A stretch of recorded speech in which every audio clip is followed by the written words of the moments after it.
संतोषी माता व्रत कथा। एक समय की बात है, एक वृद्धा के 7 पुत्र थे।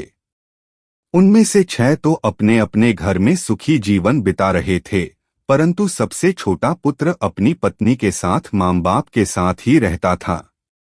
बड़े भाई और उनकी पत्नियां उस छोटे भाई की पत्नी से ईर्ष्या करती थीं। वे आए दिन उसे ताने देती और उसके पति के कान भरतीं।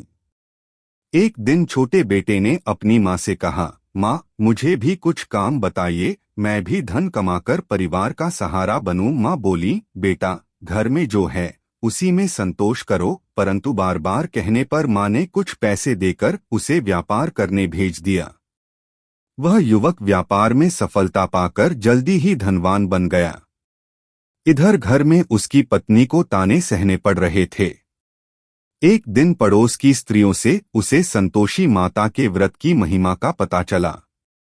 उन्होंने बताया कि शुक्रवार के दिन माता की पूजा करके कथा सुनो, गुड़चना का भोग लगाओ और 8 शुक्रवार तक यह व्रत करो तो माता सब मनोकामना पूर्ण करती हैं।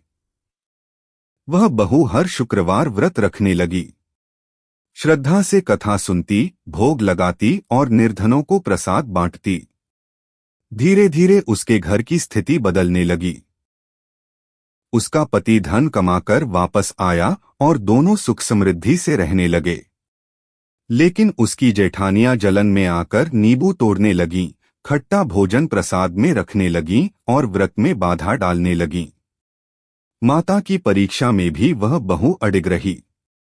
अंततः संतोषी माता ने प्रसन्न होकर उसके घर में धन, सुख और संतान का आशीर्वाद